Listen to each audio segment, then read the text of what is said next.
ماہنامہ دریافت سے انتخاب کی سیریز کے سلسلے میں ناصر بغدادی کا ایک مضمون جس کا عنوان ہے کامیوں کا نظام فکر۔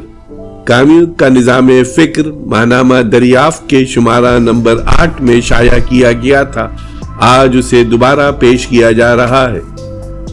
ناصر بغدادی کا مضمون کامیوں کا نظام فکر سماعت فرمائیے۔ آواز و پیشکش ظفر جمیل۔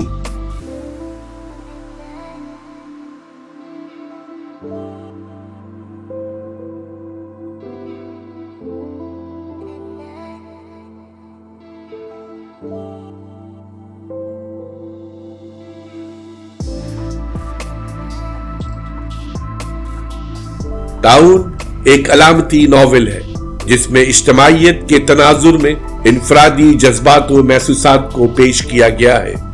طاعون ایک جان لیوا وبا ہے اور یہ وبا جنگ کی طرح خاندانوں اور گھرانوں کو تباہ و برباد کر سکتی ہے۔ اس ناول میں کامیوں طاعون سے متاثر تباہ حال شہر کے مخصوص انفرادی کرداروں کا باریک بینی سے مطالعہ کرتا ہے۔ لوگ وبا کے ہاتھوں مر رہے ہیں، مگر اس کے باوجود شہر کے بعض افراد وبا سے ناجائز فائدہ اٹھانے کی کوشش کرتے ہیں۔ ہر شخص کو علم ہے کہ وہ کسی بھی لمحے اس مہلک وبا کا شکار ہو سکتا ہے، مگر اس کے باوجود زندگی گزارنے کے عمل میں منفی اور مثبت جذبات اپنا کردار ادا کر رہے ہیں۔ ناول کے بین السطور اخلاقیات کا درس ملتا ہے، اس کے ساتھ ساتھ اس میں انسانی تنہائی کے پیچیدہ عناصر کو بھی اجاگر کیا گیا ہے۔ ناول میں اجتماعی جہد مسلسل کا بھی پیغام ہے، کیونکہ اس کے بغیر طاعون کے جراثیم کو ہمیشہ کے لیے ختم کرنا ممکن نہیں۔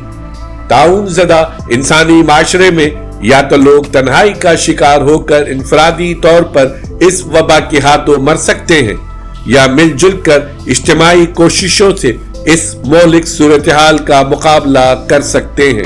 مؤخر الذکر حالات میں جہاں انسانی تنہائی کے پریشان کن کیفیات کی نفی ہو سکتی ہے، تو وہاں اجتماعی مساعی سے اس وبا کی مستقل طور پر پیش کنی بھی ممکن ہے۔ کامیوں کے ناول طاعون کے مطالعے سے یہ بات سامنے آتی ہے کہ طاقتور افراد کو چاہیے کہ وہ کمزوروں کو سہارا دینے کے لیے ہمہ وقت تیار رہیں۔ اس ناول میں وہ آج کے انسان کی تنہائی سے وابستہ ذہنی خلفشار اور اعصابی انتشار کے تہدار پہلوؤں کو اجاگر کرتا ہے۔ کامیوں کے خیال میں جان لیوا وبا کی صورت میں تنہائی میں رہ کر مر جانے سے کہیں بہتر ہے کہ انسان دوسروں کے ساتھ یکجہتی کے اظہار کے طور پر وبا کے خاتمے کے لیے مقدور بھر کوشش کرتا رہے۔ طاعون کی طرح پستی دی فال میں بھی کامیوں علامتی فکر و نظر کے تار و پود کو یکجا کرنے کی کوشش کرتا ہے۔ اس کا ہیرو ماضی کا ایک ممتاز وکیل ہے، مگر اپنے اندر موجود خامیوں اور کمزوریوں کے مطالعے کے بعد نائب منصف بن جاتا ہے۔ وہ اعترافات کے ذریعے اپنے اسقام سے مملو کردار کے مختلف نوع پہلوؤں کو پیش کرتا ہے۔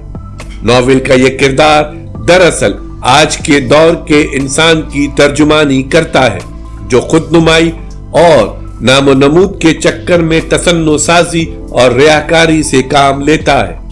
انسانی زندگی کی بناوٹ اور ملمہ سازی انسان کو اس کی اپنی نظروں میں گرا دیتی ہے۔ جب نائب منصف کو احساس ہو جاتا ہے کہ اس کا ماضی ایوب کے تومار کے سوا کچھ نہیں، تو وہ نیک کاموں کے لیے خود کو وقف کرنے کی کوشش کرتا ہے۔ چھوٹے چھوٹے کام جیسے بس میں کسی ضعیف انسان کو سیٹ پیش کر کے، کسی اپاہج کو راستہ پار کرا کے، یا کسی محتاج کی مدد کر کے اسے بے پایا مسرت حاصل ہوتی ہے۔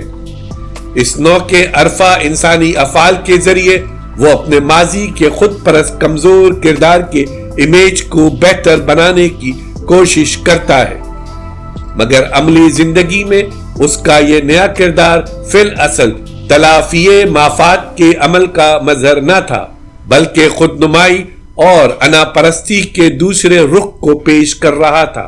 پستی کے اس مرکزی کردار کے حوالے سے کامیو معاشرے کی بدلتی ہوئی قدروں اور آج کے کمزور انسانی کردار کی مختلف نو جہتوں کی نشاندہی کرتا ہے۔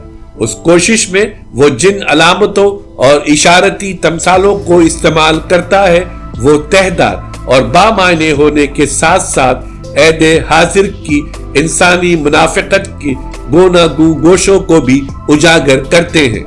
یہ ایک دلچسپ اتفاق ہے کہ کامیو کی ہر تخلیقی تحریر ایک طرح سے اس کی ماقبل تحریر کے رد عمل کی صورت میں ہمارے سامنے آئی ہے۔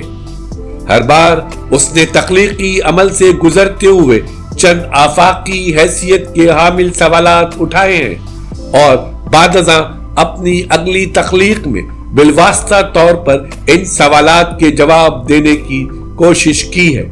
اس طرح اس کی تحریروں کے مطالعے سے جہاں اس کے تخلیقی عمل کے ارتقاء کا پتہ چلتا ہے وہاں یہ بھی معلوم ہوتا ہے کہ کامیو نے زندگی اور ادب کے پیش پا افتادہ اصولوں اور ضوابط سے روگردانی کرتے ہوئے اپنے ذاتی محسوسات اور تجربات کو تغیر پذیر انسانی اقدار اور وسیع تر زندگی کی بدلتی ہوئی رنگا رنگ کیفیات سے ہم آہنگ کرنے کی بھی کوشش کی ہے۔ اس سیاق و سباق میں اس کے ناول تعاون کو اجنبی کے جواب میں پڑھا جا سکتا ہے، جبکہ پستی ایک طرح سے تعاون کا رد عمل معلوم ہوتی ہے۔ کامیو نے میتھ آف سیسیفس اور باقی میں چند بنیادی نوعیت کے آفاقی سوالات اٹھائے تھے اور عین ممکن ہے کہ انہی کے جواب میں اس کو ان مارکت الآرا ناولوں کے لکھنے کی ضرورت پیش آئی تھی۔ کامیو کی تحریریں ایک ایسے شفاف آئینے کی مانند ہیں جس میں آج کے انسان کی داخلی برہنگی کو تمام تر وضاحت کے ساتھ دیکھا جا سکتا ہے۔ اس کے نزدیک ہر انسان اس دنیا میں اپنا وقت یونانی مائتھولوجی کے سیسیفس کی ابدی سزا کی طرح کاٹنے آیا ہے۔ اس میکینکی عمل سے کسی کو مضر نہیں، لایانی انسان پر یہ بات لازم ہے کہ وہ غریب الحیاتی پرسٹیکینس کو زندہ حقیقت تسلیم کر کے اس کے زیر اثر اپنی تمام زندگی گزار دے۔ یہی وجہ ہے کہ کامیو کے کردار لایانیت کے بوقلموں پہلوؤں کو ہمارے سامنے پیش کرتے ہیں۔ لایانیت سے نجات حاصل کرنے کے لیے بغاوت کا سہارا لینے والے زندگی کی مروجہ قدروں کو تبدیل کرنے کی کوشش کرتے ہیں، مگر اس بات کی کوئی ضمانت نہیں کہ نجات حاصل ہو جائے۔ زندگی میں معنی و مفاہیم پیدا کرنے کی کوشش بھی فی الاصل لایانیت ہی کا دوسرا روپ ہے۔ انسانی صورتحال کو لایانی قرار دینے کے باوصف کامیو اخلاقی اقدار کی تجویز پر زور دیتا ہے۔ وہ تشدد کی پرزور مذمت کرتا ہے۔ اس کے نزدیک عرفہ ترین مقاصد کی تکمیل کے لیے بھی اخلاقی اقدار سے روح گردانی جائز نہیں۔ شاید یہی بات اس کے ایک نراجی کردار کے پیش نظر تھی جس نے اپنے کامریڈ کو بم پھینکنے سے محض اس لیے روکا کہ اس عمل سے ان کے دشمن کے علاوہ 2 معصوم بچوں کی زندگیاں بھی تلف ہو سکتی تھی۔ بچوں کی ہلاکت اس نراجی کے نزدیک انسانی وقار کے منافی حرکت تھی۔ کامیو اپنے عہد کا ضمیر تھا۔ اس نے جو کچھ لکھا اپنے ارد گرد کی انسانی بھیڑ میں ظہور پذیر ہونے والے واقعات کے دیانتدارانہ مشاہدے کے بعد ہی لکھا ہے۔ اس کے خیالات سے اختلاف تو کیا جا سکتا ہے، مگر اس کے جذبات کی راست بازی اور اس کے غیر منافقانہ رویوں کی صداقت سے انکار ممکن نہیں۔ بغاوت اور لایانیت محض اس کی وضع کردہ اصطلاحات نہیں بلکہ ان کے تناظر میں کامیو نے انسانی زندگی کے خارجی اور داخلی پہلوؤں کی بھرپور عکاسی کی ہے۔